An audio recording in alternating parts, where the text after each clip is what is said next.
Wake up! What's up, everybody? It's Aslan here. Just real quick, good news, bad news. There is a show today. That's the good news. Bad news is, had a little bit of technical problems, so the audio is what we probably in the industry would call a little bit rough. I am aware of it. The situation will be remedied. Save your complaints. With that said, let's do a show. From Cali to Tally, it's time to wake up. WarChant.com is your ultimate Seminole sports source, and this is Wake Up War Chant. Now here's WarChant.com's Aslan Hudjavandi and Corey Clark.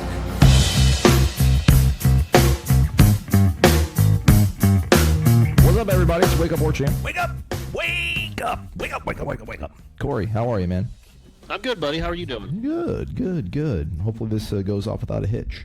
Hey, man, I was going to just try to bumfuzzle our way through like one segment and just talk about the Syracuse game, but I think everybody realizes how important it is. And if they don't, come back tomorrow on Friday, we'll talk about it. But I think we should get to the people, Corey. Should we not just get right to the Renegade Express?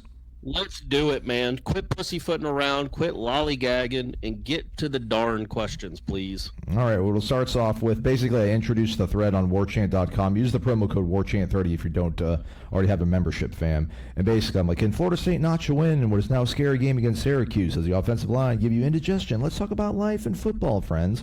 First comment came from Jimbo11. He's not actually Jimbo Fisher. I think he might be a Jimbo apologist. Much love, fam. He says that ESPN has Syracuse 57% chance to win. That sounds pretty robust. Let me see if that's updated at all. Because Florida State's favored. But ESPN, yep, they still got Syracuse. The football power index, we know you're a big fan of that, Corey. 57% chance they say Syracuse. I'm a big fan of that formula that gets you to that ridiculous conclusion that somebody has a 57.1% chance of winning something. All right, let's go. It's the first question. Honey Fried Pickens. He's got a really good avatar, by the way. It's Jack Nicklaus eyeballing down one of his putts at the 86 Masters, but instead of the putter in his hand, it's a spear, which would be really cool if they use that for maybe turnovers, Corey, but that's for another episode. Right, yeah, he says, talked about that enough. He says, wake up! Enjoy the show, guys. Going to the season, it seemed like Willie did nothing to temper expectations. I understand Willie couldn't say, man, we're going to suck for a while. But do you think Willie thought this team would be playing better? I love you and everyone listening to the show. That's nice. My man. What a nice sentiment. I'm glad that I hope that takes off around the Florida State fan base and just around society in this country in general. Just spread the love. We're spreading so much hate, everyone. For sure. No, he did not temper expectations, and it would have been weird if he had. You're trying to build drum up fan support again for a new coach. You don't want that new coach to then say, guys, settle down. We might be lucky to win 6 or 7 games this year. That's not how it works. Jimbo did not temper expectations when he took over in 2010. He had 3 years to kind of, serve as the coach in waiting. And still there was some thuds in that season too. So maybe he should have in hindsight. But also we have to understand too that these coaches are in August, they're always going to build up their teams. And then in September and October, when the losses come, they're always going to try to explain what's happening. And that goes for every coach, and no matter if they've been in a program for 2 years or 20 years. That's how it works. A coach in August is very optimistic. You would hope anyway, at least outwardly, publicly, they're always optimistic. And then the reality slaps them in the face. And I don't know if Willie thought they would be better than this. I hope he did. I hope he didn't go into that game thinking, man, we're going to be lucky to kick a field goal. We got no chance against Bud Foster. I think he is surprised by what they've looked like the first 2 weeks on offense. And if he wasn't, then you would be concerned. But I also think he wasn't. I don't think he thought this was a championship team when he took over. I just can't imagine he did. I think his ceiling was probably what we thought when we talked about the season. 9 or 10 wins would be nice for this football team. Is probably what he thought going into it. And now maybe he's even adjusted that a little bit. I don't know. I assume he thinks they're going to win every game. You hope that's how your head coach is. But I also think he's a realist. Yeah, I mean, I kind of take a slight umbrage with the fact that what do you expect him to say? I mean, he had many times to point out, listen, this is going to be rebuild. I've done these before. These things don't happen overnight. But, he was saying things like, listen, guys, you think that I'm talking about lethal simplicity, and we're going to make things easier. But listen, it's the same plays. They're just different terminology. Everybody runs the same plays. Walt Bell said the same thing. He's like, every team runs 4 verticals. Every team runs some variation of Y cross. You line up in different formations, and there's a couple different terminology things that you're using. So. But yeah, I don't know. I guess maybe it's the honeymoon. You don't want to be like, well, listen, honey, I don't know how life's going to be. We're going to have some struggles. We're going to probably miss the mortgage note a few times, and we might have the bills. The bills might not get paid. The power might get turned off. But you might cheat on me. I might cheat on you. We just got to work through it. Yeah, that's not something you say on the honeymoon night. Yeah, those conversations don't happen. It's all roses and rainbows and puppy dogs. And again, that's when you're selling yourself and when you're selling a program and you're trying to drum up fan support and start this campaign to raise $100 million, you can't have the head coach who's the complete opposite of the guy that you just saw walk away. And personality wise, you don't want him to be, you don't need pragmatism at that point. We all understand the deal. We should have, that it was still a 7-6 team. I think we got caught up in that. He didn't help, but I just think he probably did think this was going to be a good football team. But it would have been weird if he'd have been like, hey, you don't want to use the word rebuild. Florida State fans don't want to hear that. They're going to look and say, what? Wait a minute, man. We were 7-6 last year, but we lost our starting quarterback, and even then we should have won 3 or 4 of those games. We could have won 3 or 4 of those games. This isn't a rebuild. We need to win championships. At Florida State, you don't really want to mention that your first year. It sounds like you're setting yourself up to have a down year. And so you want the expectations to be high, and you want to embrace that. He just, again, I think he was pretty stunned by how poorly they played in that opener. Again, that's on him. That's his fault. But I don't think he was expecting this. Let's put it that way. I don't think he expected a national championship this season. I also don't think he expected the way they've looked these first 2 games. So that's why I'm really interested in this week. How do they come back this week? How does this coaching staff respond, and how does this team respond? All right, next question. Bimini Bound says, wake up, fellas. Love the positivity, Corey. More of a comment than a question. My wife about died laughing when she heard Corey's girlfriend's comment about the bag being a punishment. That said, unfortunately, we must embrace the bag. The outright rejection of the bag could be what is upsetting the players the most. Really appreciate the show. Oh, and Aslan, below is a link to the bag. Great early Christmas gift for Jane. Please make it happen. Prime Society is the name of the bag. Prime Society is the... I think I saw on the internet that it's like $500. $495. 100% genuine leather with gold engraved plate. Also has a padded laptop holder with strap. Now that would be cool if they had a laptop in there. The nuclear codes. I mean, that would be pretty neat. And they're just, they're on YouTube or something. They're watching a highlight of the play their turnover they just made, the turnover they just created. I gotcha. That would be kind of cool. We try to be positive here. I think everybody's expectations have shifted a little bit after what we've seen these first 2 weeks. And what I'm going to be interested in is obviously Florida State's going to lose again this season, multiple times. Is the reaction going to be the same after every loss? Like, yep, this horrible hire. And I'm not talking about the sane people that listen to this show. I'm talking about the insane people that don't probably and are just that weird percent of all fandom. Like, how do you live life like that? And I've gotten used to it because of the Hamilton stuff. Every single time the Florida State basketball team loses a game, the fire ham crazies come out. Every single time. And I know there are people that think Hamilton is not a great coach, and those aren't crazy people. The people that use every single loss as a referendum on him and it's time to go, it just makes – how do you live life like that? Oh, they lost? Okay, well, let me fire off this tweet. This is terrible. We're never going to win with him. Well, you've been in the tournament 6 times in 10 years and you won it. It doesn't matter. He's done. And those same people – every time Willie Taggart loses, they're going to feel the need to spout off how it was a terrible hire? Can you think anybody, I shouldn't say anybody, do you think any of those people are hearing my voice, are reading the stuff we tweet and saying, you know what, I am going to give him at least till the end of the season to make an educated opinion on what I think this guy's going to do? And even then, it's probably too early, as we pointed out multiple times. But do you think every loss is going to be the sky is falling? Every single loss for the rest of this guy's career? No, I think people are somewhat entrenched in their camps, right? There's the fire Ham, keep Ham guys. I think that's already started. I think there's people who think that after 2 games. Yeah, they're crazy. Isn't that nuts? It's bizarre. Well, I mean, again, think about those camps after the Oklahoma debacle in 2010, and that was with a guy who had been here for 3 years. It had recruited a lot of those players, like personally. Like the whole offense was his offense, and they did jack squat out in Oklahoma after the first drive. Do you think why are we having camps, folks? Aren't you all Florida State fans? Whether you think Taggart's a good hire or not, does it matter if you keep spouting it from the rooftops and keep screaming it? He's not going anywhere. So you wanting to be right trumps rooting for the team? It's just rooting for the team's success. They'd rather say I told you so than actually cheer for their team to win.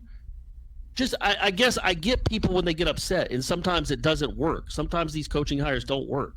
But 2 games in 1 year is way too much. I mean, I just feel like this is going to happen every week. Our message boards and Twitter is going to be inundated with people thinking they're saying something new about how this was a terrible hire every time he loses a game without any perspective at all. But it's 2018, and there's not a lot of perspective in the world. I will say this: I don't know if those people are rooting for Florida State to fail, because I think if Florida State's successful, they will ride the wave of joy and happiness. It's just they're too malleable. There's no, malleable. Sorry, thank you. Always correcting me. No, it's good. That's what you're supposed to do. Yeah, I hope they're not rooting for the outright failure of Florida State. That's ridiculous. I mean, then you're obviously not a fan. I think there are some people that would rather feel vindicated in their opinion. Trust me, man, and I promise this happens, and it's a very rare percentage with the basketball team. There are people that are outright want to feel vindicated and are legitimately upset when the basketball team wins. Well, here's the thing. Like, you could say that there's legitimately maybe a window there to get rid of Leonard Hamilton. Right? Was it, 5 or 6 years they hadn't been to the tournament in a row? Yeah, there were the first 6 years, and then he had a 4-year gap before these last 2. Yeah. Listen, folks, they're about to embark on a $100 million fundraising campaign. They can't get rid of a head coach that's going to be due, I don't know, like $40 million guaranteed if they walk away from him right now. Like, it's not going to happen. That's absolutely ridiculous. You're talking about Taggart. Yeah. So that's not Hamilton. Yeah, Taggart. Yeah. So to pound any sort of drum like this is the worst hire ever, like, man, we're in the boat right now. No one's coming to save us. Hopefully he'll figure it out. And if this doesn't even work, I don't think this is a, quote, terrible hire. I don't think it's look how horrible of a hire Ron Zook was, and then 2 years later, Florida was a national champion. Things are easily correctable, and I think no matter what happens on the field, it feels like Willie's going to recruit really well, so for some reason he can never turn it around on the field. Whoever steps into the job next is going to have a nice little cupboard to sort of take advantage of. But, yeah, hiring like Greg Schiano would be like a terrible hire. Hiring, I don't know, like Chad Morris, if you're Arkansas. Not that Brett Bielema was the cat's pajamas or anything, but listen, there's nobody out there that was going to walk away from a really good opportunity to come to Florida State. All things considered, Florida State had a really short list of people they wanted. He was the top of it. They went after him. They got him. And, he fostered a lot of goodwill in the offseason, and we shouldn't totally completely throw that the baby out with the bathwater. Ultimately, it's all about wins. Obviously, wins and losses are by far the most important, and that's that's going to determine whether he keeps his job or not. But he did do everything almost impeccable in the offseason. He did donate $1 million of his own money. I just feel like what has to happen to give this guy a little bit of leeway? And that's just fandom in general. That's not Florida State centric specific. That's just fandom in general, where there's no leeway right away. And it legitimately, and I'm going to keep bringing this stat up until the cows come home to roost. I'm sure that's not a saying, but I made it up. It sounds like a good one. Cows don't roost, do they? No, chickens do, though. Yeah, okay, so there you go. What does it mean to roost? I think to making lay babies? An egg? Yeah. Oh, really? I think so. I can check it out during the break. Yeah, check out that verb, to roost, because we can't roost. Then is what it sounds like. Human beings can't roost. But anyway, when those cows come home to roost, I'm gonna keep saying this. Jimbo Fisher, through his first 20 games, was a bad hire. If you look objectively at the record and where you thought the program was going, they had lost 8 times. They had just lost 3 straight games, including one on the road to Wake Forest. He was out, I think, in his 20 games, he was 11-9 against FCS teams out of his first 20 FBS teams, I think, or 12-8, something like that. It was not pretty at all.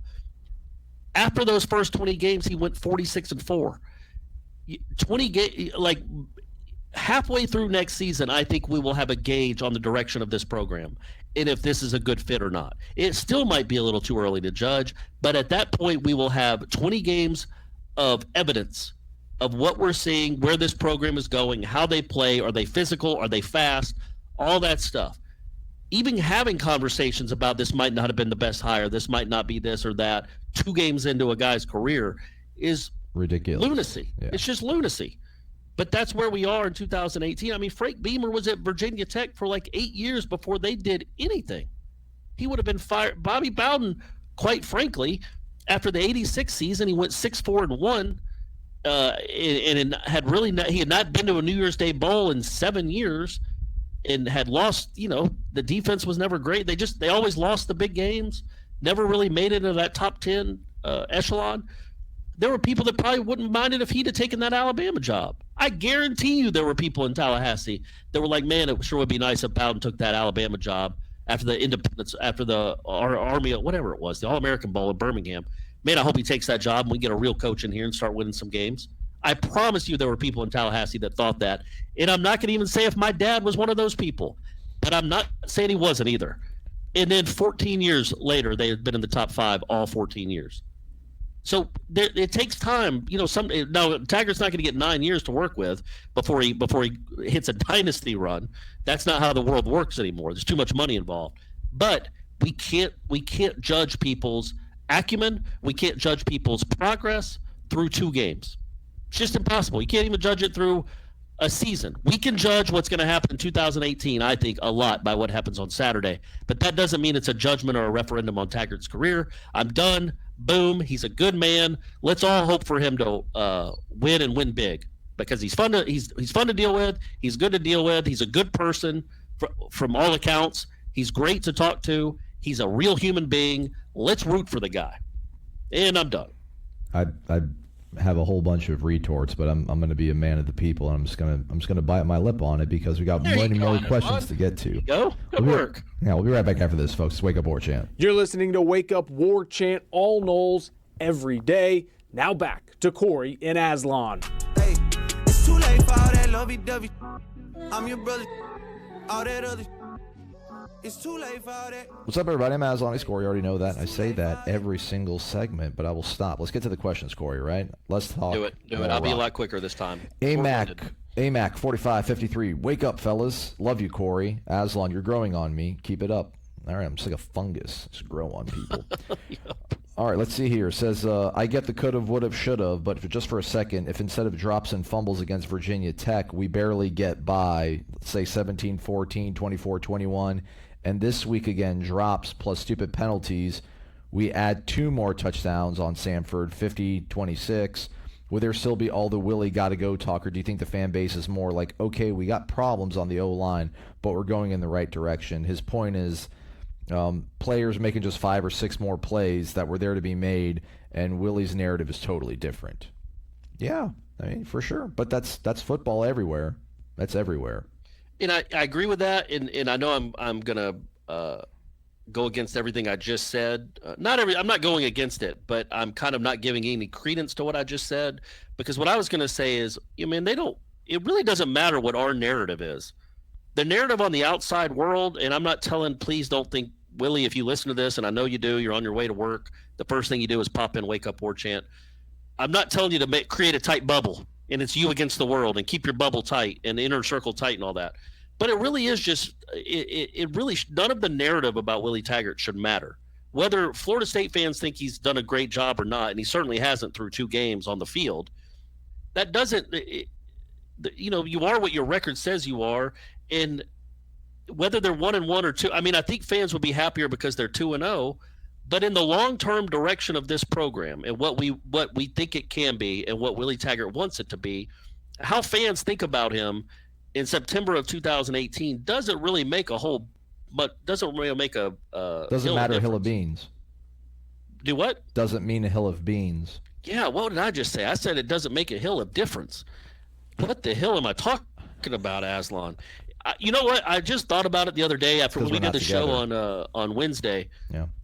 For Wednesday's podcast. That was like the 5th straight hour I've been talking about, because I did headlines that day, and then we did War Chant Report, and I talked to you the day before. You guys don't even get it. Grief, I'm tired of hearing myself talk. No, you do great, folks. You don't even understand how Jeff Cameron does it. 15 hours a day talking about Florida State football. So I'm trying, folks. I'm not running on fumes. I'm going to give you the best I got, but sometimes I'm going to say weird things that don't make any sense, like a hill of difference. Or at any rate, it shouldn't matter what the narrative is when it comes to this football team and this program. But yes, obviously the people would be much happier if they had sneaked out a win against Virginia Tech and then put up 50 against Samford. Absolutely. And they almost did, quite frankly. Yeah. It wasn't like they were blown off the field against Virginia Tech, and they were close to score more points against Samford. And then, yes, I guess the narrative changes. My point trying to be was that the program is still where the program is, no matter what the narrative is. Anyway, sorry, that was way too long an answer. We're going to keep them short from here on out. Lightning round. Let's do it, Aslan. By the way, a roost is a place where birds regularly settle or congregate to rest at night, or where bats congregate to rest in the day. Oh, I didn't know bats got involved in roosting. Yeah, check that out. So then it has nothing to do with eggs. Well, so chickens come home to roost. They just come home to lay there and chill out. Yeah. Okay, all right. I like to Netflix and roost. My man. All right, here we go. I just coined something, buddy. There you go. All right, here's the lightning round. Harley 07. Hey, guys, what happened to the simple, fast offense in the spring game to bring us a slow and confusion in the fall? Also, if Coach T designs a Gulf Coast offense around his players, let's find some strengths on this team and use those plays. Love Coach T as a hire, but he hyped everything for fast, not patience in rebuilding. Yeah, we kind of talked about that in the first segment. I don't know where the speed went. I know that's sort of like, I think that's Gene's account. Gene's been really bumfuzzled about the fact they've been going so slow. I don't know why they were going so fast in the spring. I mean, I don't know how fast really were they going. Maybe it was the fact that, I don't know, Bailey and James had taken so many more reps with live action. And, you know, Francois obviously was limited in the amount of reps that he was able to take leading up to the opener in the second game of the season. But, I mean, I think Will even said at one point, listen, we're not going to go fast just to go fast. He's like, we're not going to try to go out there and play speedball and run 100 plays a game. I mean, the situations have to dictate it. I just think that for whatever reason, the situations have dictated that let's get the right personnel group, let's maybe take a second look at what's going on, and then we'll run our play. Yeah, and they need to fix that. They need to improve that a lot. I don't think Willie Taggart even disagrees with that at all. They just like on defense, they need to start playing better earlier, and they need to be a lot more physical, but they also need to speed it up a little bit. And their quarterback needs to continue to improve on his reads. I don't know if you saw that play. I watched it again, the replay of the DJ Matthews throw on 3rd and 1. Okay. Where Francois threw it instead of handing it off. Walt Bell's not lying, man. That's a touchdown. There is nobody over there. The linebacker might have gotten him 10 yards downfield, but he would have had to have been faster than Cam Akers. And the hole was there. The linebacker wasn't, and he's going to be next level in the blink of an eye. And your quarterback decided to throw it out wide to a guy, 5'8", 170-pound receiver that got tackled for a loss. Those are the things, as it gets going, as it gets improving, I think we're going to see on a more regular basis. But yes, needs to speed up. It's still faster than what we're used to as far as when the ball is snapped in average, play per minute, but not nearly as fast as it needs to be, in my opinion. I mean, that to backtrack, but I mean, you want to talk about narrative. Think about, that was probably the quintessential microcosm right there. 3rd and 1, and you're yelling at your coach for throwing it out wide when the play call might have dictated, hey, listen, you can hand the ball off here if it's there for you. And it was there, and he just doesn't do right. So then the answer there is yes, that was on DeAndre. Yeah. So he made a bad read there. It's also on the coaches that he's not coached well enough at this point to understand what he's looking at and to see, man, that's going to be a touchdown. Yeah. It's both. It can be both. They have taken responsibility, Walt Bell and Willie Taggart. It's not like they're saying, DeAndre screwed us. What the heck is he thinking? It was more along the lines of, yeah, we've got to continue to get better and make the right reads and continue to teach him to make the right reads because that play is there and that play is a touchdown. Yeah, I wasn't trying to blame anybody. I was just trying to point out the I got you. But I mean, again, you yeah. go back and there's a lot of points out there, and I don't think that's coach speak when he talks about how when they watch the film they're more encouraged because they are such self-inflicted wounds and just mistakes. It's not like they're scheming and there's nothing open. Right. There are times when there are things wide open, and for this reason or that reason, it just doesn't work. But hopefully, again, you're 2 games into a new system with a quarterback that didn't get to do it much in the spring. True that. All right, let's keep it going. I can't do my wake-ups usually because I'm using a different headset when Corey and I are remote, but Maxwell Gibbs does start it off with, indeed, wake up with 4 exclamation marks. Wake up! See, I feel there you go. That was pretty good. Okay. That was right up there. All right, he says that. Corey Aslan, what's going to take for this O-line to get better? Is it possible for Greg Fry to be able to get anything out of this group, or is it a matter of take what you can get this year and they need to be rebuilt through recruitment and proper development? Yeah, definitely rebuilt through recruiting, coaching, all that. But it's not a quick. There's just not obviously not a quick fix. You're hoping that it's better next year, and then by 2020 it's a strength. But right now, you just want to get to adequate, and I don't know that you can do that this year. Next year, your goal is to be adequate or barely above adequate, and then you just don't have the horses, man. You don't have, and you can't count on freshmen to come in and play on the offensive line. You might get 1 or 2, but those don't come along very often. So don't expect a ton of help next year from newcomers. That's not how it works. Maybe some of the guys that are redshirting that are freshmen this year can work themselves into the rotation, but actually true freshmen, that's very, very rare. So, again, I think you're looking at 2020 until we know what Greg Fry can do with this offensive line through development and recruiting. Well, clearly you guys don't know what Hudgevandies are all about. Hudgevandies don't tuck their tail and run. I'm doubling down. I still got faith in the O-line. They got to figure it out. I don't know. Who's O-line? Florida State's? Yeah. It's got to happen. Man. I don't know. Just, they're trying all these different combinations through, it's because they have to. It's not because they're, it's because of all the injuries. It's attrition that's forcing them to change all these combinations. But I figure at some point, week 7, 8, 9, eventually they're going to find 5 guys that'll be good enough to get it done. Hopefully before then. I still think there's enough there to work. There's enough options that you should be able to find some configuration on the Rubik's Cube to get 5 guys out there that can, 5 out of 8 plays go out there and nail their job. I don't know. I'm all right, hey, buddy. Hey, I'm with you. I hope it works. I hope it works. I'll die on that hill. All right, this comes from _2000.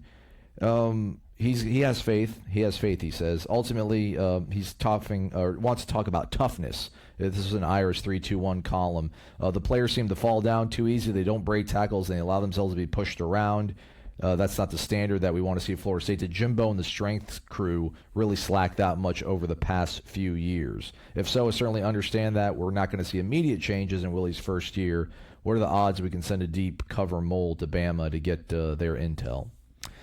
Or get their supply. Yeah, the deer antler spray? Yeah, I don't know. Yeah, I asked Marvin Wilson just about them getting off blocks and being more disruptive. Is it a want-to thing or is it an execution thing? And he said it's both.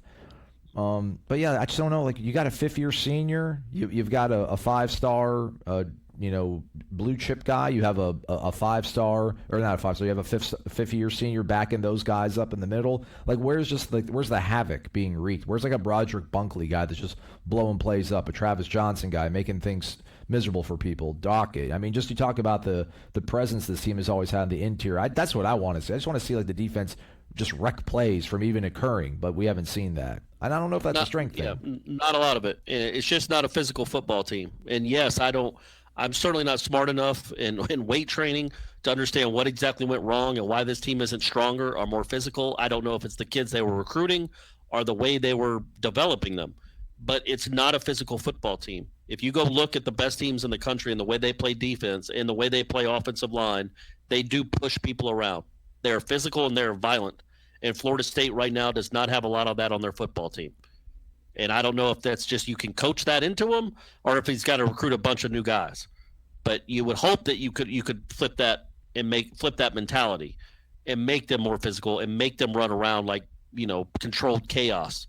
But man, Florida State defense, even if it's solid, it's never spectacular and it's never guys just flying around making incredible plays and delivering havoc. It just doesn't happen. Yeah, and you hope that the guys that come in are different kinds of guys that want that to happen. that make plays like that. Yeah, where's the 11 guys flying to the ball mentality on defense? We haven't seen Dude, it's that easy. yet. It's easy to say that, but again, if it's ingrained in you, and Charles Kelly, nice man. He did not teach toughness. That was not a part of his DNA. It was maybe it is, but it certainly wasn't in the DNA of his defenses. They were okay at times. When they had Jalen Ramsey, he was tough. And I think they followed his lead in 2015. But all his other defenses, even if they were pretty good, were never what you would call tough and scary and violent. They just weren't coached that way. So I don't know in 8 months that Harlan Barnett – we know Harlan Barnett's tough, man. He's got the proof. Not just the way he played, but the way he coached. We know what he likes and what he's going to bring here eventually, the kind of kids he wants. But, through 2 games, that certainly has – that DNA has not been changed at all. It's still the Charles Kelly defense DNA, and you want to see some physicalness, and just not physicalness. That's again, I'm on my A game. I brought my A game, and yeah, so that's what's really been disconcerting about the defense so far, and it just made me realize again, okay, you can't build it in a day. You can't change the DNA of an entire team, an entire program. It's not a day. It's 8 months, man. It's a spring football. Until you start playing, though, right? I don't know. That's an attitude and effort thing to me. That's not ability. That's complete attitude and effort if you're going to have 11 guys running to the ball. And I haven't seen 11 guys running to the ball. So now we have 2 different coaching staffs, completely different coaching staffs, where we've questioned the players' attitude and the effort. Well, then, is it the coaching at that point? There's something in there. It's the players. And the players have to either buy in or not. But you know that Harlan Barnett is not telling them to be passive. Yeah. You know it. Yeah. So it's something that's still left over. And you either got to coach that out of them or recruit over them. Recruit past them. And those kids won't be playing next year and the year after that. You know what I mean? I just think it's still on them. They haven't been able to wash that off. By the way, I just don't think I watched those Georgia teams, even Kirby's first year. They were pretty passive. They ran for 20 yards against Florida. They weren't real physical. And then a year later, after 18 months in the system, or 2 years in the system, it looked like a different type of football team. And that's kind of what you're hoping Taggart and these guys can do. Just build a different mentality. Enol ends his question with, oh, yeah, hashtag tag it and bag it for 2019. Corey knows. Oh, yeah, that's what we need. We know tag it and bag it for this drive is DOA. For the turnover bag. There we go. And then you put the ball in it's a body bag, and you make a chalk outline of the ball, and then you put it in the body bag, and it says tag it and bag it. All right. Sounds that's like pretty awesome, right? Kind of thing. Yeah, we'll take it. Yeah, it's better. Yeah, that's pretty good. Hey, not as good as the spear, but really close. What are you going to do? Home stretch coming up right after this. Keep it here. It's Wake Up War Chant. WarChant.com is the ultimate inside source for FSU football and recruiting. And now you can get in on the action for free for an entire month. WarChant.com is offering a risk-free 30-day trial subscription. Get full access to the #1 website covering the Seminoles just by entering the promo code WarChant30. That's WarChant30. Sign up and get in on the world's most active FSU message boards. Receive breaking news, stories from our award-winning staff, plus get exclusive interviews and videos. Just enter the promo code WarChant30. WarChant.com, your ultimate Seminole sports source.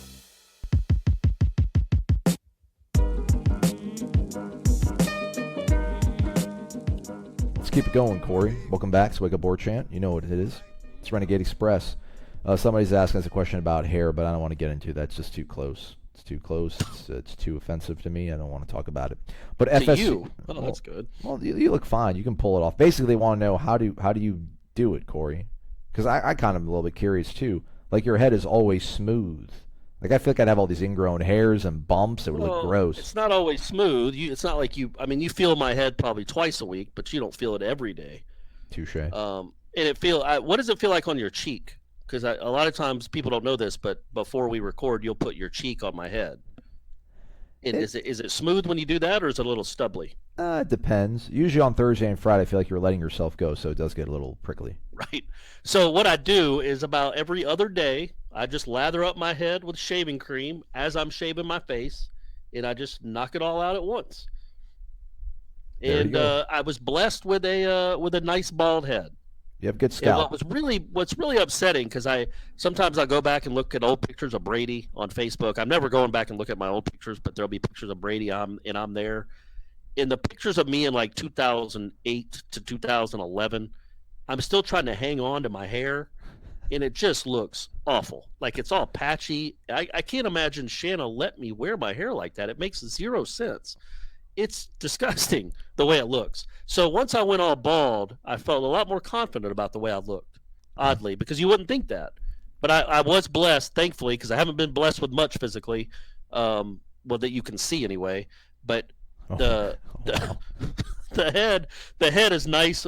I got that from my dad. Nice round head. Because some people, man, go look at Scottie Pippen bald. That was scary. Some people just don't have the head for it. Like I don't think Ira has the head for to be bald. No, I don't, and I feel like I don't have the follicles. You have good, healthy follicles, so be thankful about that, Corey. That question came from Flash FSU. Let's go to a serious one. Flash.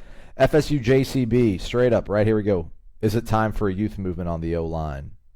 Not yet, man. Let's just hang in there, and I don't really know what sort of youth movement you could go with. I think it's just a player movement, man. They don't have a lot of options to do a youth movement, and I think they're in the only senior Eberly. Yeah, pretty sure. So yeah, I mean, I guess you could kind of look at it as a youth movement. Maybe Kelly, but Derek Kelly's not a senior, is he? I don't remember, but either way, most of those guys playing this year will be back next year anyway. So, there's just not a lot of options right now, and the options that you do have are not very good. And no, you're right. Actually, he's a fifth-year senior as well, Derek Kelly. So him and Eberly. But Derek Kelly's actually, I think, been one of the more reliable guys on that O-line. But, yeah, I mean, the thing is right now, you Chaz Neal, Christian Meadows, Christian Armstrong, Bavion Johnson, that's your youth movement. Well, Christian Meadows has had his arm in a sling for most of the time he's been on campus. Christian Armstrong, I think, was actually an early enrollee. But listen, I mean, he hasn't been thrown really into the fire, and there's been all sorts of opportunity out there, so maybe the coaches aren't ready to go with him. I also don't think you're not ready to punt on the season. I know it looks awful, but you just have one loss. It's 1-1, and Derek Kelly right now gives you a better chance to win than a true freshman.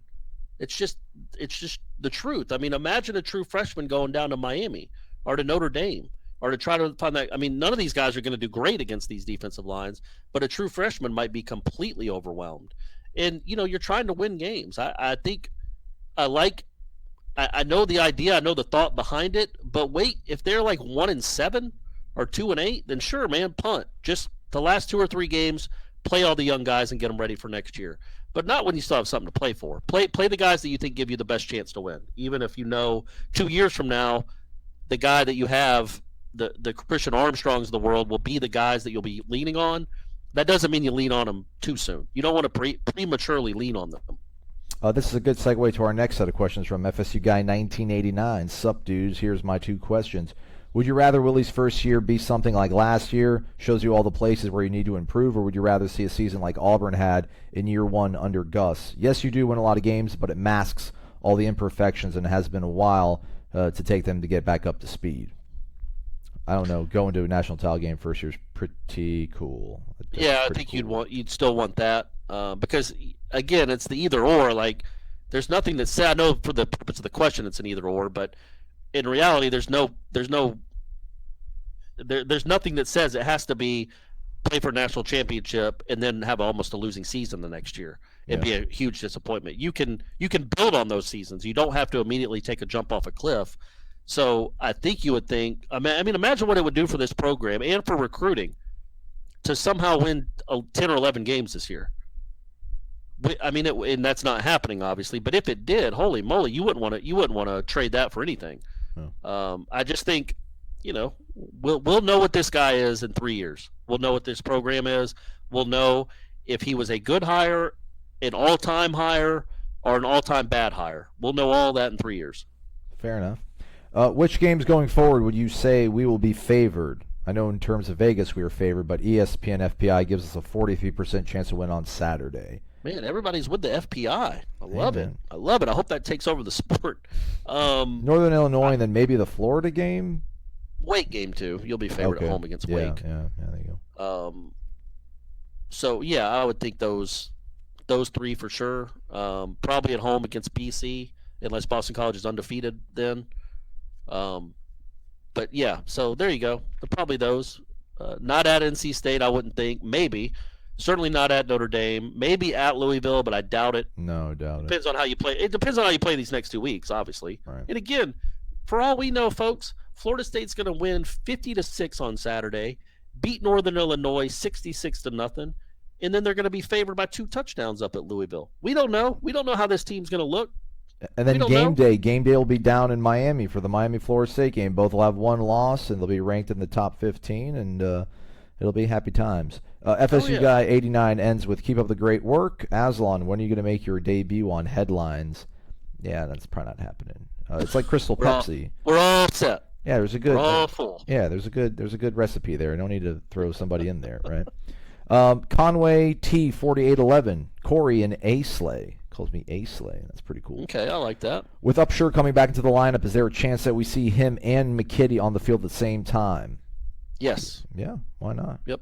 Why not? And that could make you that could help you do some things too. I think that's blocking wise out wide for those receivers. As long as you're not running screens to 82 and having DJ and Nooney try to block for him, but the other way around, I think that could be a pretty impactful person to have back on the offense.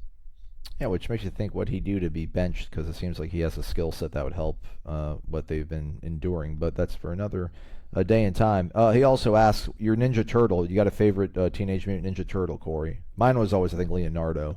Never got into the show. Yeah? It never saw any of the movies or anything. So no, I mean I know who they are, but no. Actually, no, I take it back. The guy in the purple, that's Donatello. That was my guy. He had the staff. That was old Donnie T. Yeah. What's your favorite kind of pizza, Corey? I'm just a plain cheese, New York style. I can't eat swine. I don't eat the pork, so I'm just all about just a good piece of cheese pizza, man. Keep it simple. Oh man, that's no good at all. I like bacon, ham, pepperoni. Gosh. No, I like what I really like those like the Supreme with just one meat like chicken on it maybe. But I like my mushrooms. Got to have my green peppers. I like the olive oil and garlic base. I can't do red sauce that much, so I like white pizza. So olive oil and garlic base, but I gotta have mushrooms, green peppers, and then onions, and one type of meat, usually chicken. Okay, I could fox with that. I do actually. Mushrooms and green peppers are what I go to every now and then when I want a little, joie de vivre in my life. So. Dang, Skippy. Dr. Knoll, as we get ready to land the plane, we're going to wrap up. We might have some questions left over for tomorrow, folks. Listen, I don't want to sit here and try to bore you with breaking down Syracuse on a Friday when you're all getting ready for your weekend, so we'll probably just go to more of your questions because you guys do a really good job of keeping us engaged and making us talk about things that are of interest to all of you, so we'll probably put a book mark here in a little bit. We'll get to a couple more questions. Dr. Knoll asks Corey, for away games, the turnover bag, will it be considered carry-on or checked luggage? They have their own private planes, they have their own charters, so I guess you can just carry it on. I don't know. It's a really good. I don't know who carries it on. Is there like a bag captain like they have for the side captains? Is there somebody that gets to take the bag with them? Do they have to buy its own? Does it have to buy its own ticket? Does it have its own seat? Yeah, it probably has its own seat, like it's a pet. Yeah. That's a very good question. I'll get to the bottom of that though. All right. Let's go to C691027. He's a real person with feelings and thoughts, not a Russian bot, I promise. When will they feed the best threat on the field appropriately, which is Terry? He had a 4-touchdown night had they not forgot he existed. No targets after that last touchdown, but he was running free on half the plays away from the play side. This offense has to check the backside, and it looks like he put 13 exclamation marks after that. Yeah, hey, man, I think they're looking at the film. So I'm sure what you saw is what they see, and I think, and it's something that actually should be noticed during the game, obviously. But I get that you're in the middle of a game and you're down because you've been trailing the whole season. But I think that after you watch film, you have two whole 80-minute games now, 120 minutes of game film now, where you can look and say, okay, 15's might be our best receiver. Can we get him involved more? And look at what he's doing, and make Francois more cognizant of 15, and say, look, man, if it's one-on-one coverage, don't worry if it looks like he's open. Throw the ball. Like that's the thing. When he threw the ball to Campbell, the one down the sideline, the one that he dropped, when he threw it, it did look like Campbell was open. And then as the ball was in the air, he sped past the guy and then dropped the ball. So sometimes just throw it up. You don't have to wait till the guy's running scot-free, and so hopefully they realize that. I think Terry is this guy that even when he's not open, he's open. So I think he's going to turn into that guy. So I would like to give him a few more at-bats myself. Yeah, we're stoked. We're on the Tamorian territory, or Tamarion Terry, although there's not any there. Tamorian, man. It's got to be Tamorian, right? There's no E in his name. I know it says to pronounce it Tamarian, but there's no E there. We have to come up with a nickname for him. We'll figure it out. All right, let's go out on this one. We'll get to the rest of the questions tomorrow, I promise. There was one that wanted us to really get deep into what should we do against Syracuse, and maybe this will give us some time to think about it, Corey. They basically wanted us to know if we can't establish an inside run game. Should we spread it out, 4 receivers, and hit them with 20 or so quick-hitting passes, or just go air raid? Think about that as you go to sleep tomorrow, Corey, or later tonight, rather, and come strong with that. But this is the last question of the day. It comes from Tennis Ump. Right. Tennis Ump, I wonder what he would have done with the whole Serena thing. I hope he wouldn't have just, ripped the game away from her like that. Yeah. Although she would, you don't want to condone that kind of behavior, but those tennis folks they just come off as such brats. Yeah. All of them, men and women. It's so weird how they can yell at people. Yeah. Compared to like a basketball referee. Right. You know what I mean? They won't hear more than 2 words and they're going to tee you up. But a tennis umpire or linesman, they just got to sit there and wear it. But that dude did not. Anyway, go ahead. Sorry. Tennis Ump, let us know. Next week, tell us how you would have handled the Serena thing, and if that guy was completely and totally out of line, like it looks like he was. His question is strategical, but the comment that he proceeded with is why I wanted to put this one in the show. He says, "Morning, guys. I appreciate the show every morning. Aslan, once you're in your 30s, it's time to stop whining about not being able to sleep in late. Come on, man." Amen. Amen, Tennis Ump. Don't tell me how to live my life, Ump. Don't tell me how to live my life. I'm tired of you talking about not getting to sleep in. It's been you want to talk about changing the culture. Willie Taggart's changed the culture of my life. It's jarring, but I'm not going to bore you with it. But just don't tell me how to live my life. You live your life, Ump, the way you want to. I'll live my life the way that I optimize my days. But anyhow, his question was, when do you think we'll start seeing more north-south plays as well as quick slants to the tight ends and slot receivers? I think it's all coming. I think they've seen what works and what doesn't, and I just think you're going to see by the middle of this season you should start seeing more and more of what this offense can do, theoretically, hopefully. And I think Francois is best when he's doing that. I don't think he makes great reads out wide. I don't think they just don't block it up really well either. So I think maybe they pare it down a little bit and start focusing more on the north-south stuff. Because I think for this team this year, it looks like that's the strength of the team, is getting up the field quickly, not going out wide and hoping you get 3 blocks. Yeah, I want to see a couple, just send guys vertical and then have like DJ Matthews run a drag. Where's the drag route at? Just send some guy scraping off the back end, throw it to him down low, and then maybe there's enough guys downfield covering receivers that you can actually create the space that lets your playmakers, create, big plays out of it. So we'll see. We'll know soon enough. All right, Corey, I think you're dismissed. I'm dismissed. I'm ready to get back to life and go out and talk to Willie, see what he thinks about the Syracuse game as they get ready to prepare to leave. Irish O'Fell will be going up to Syracuse as well.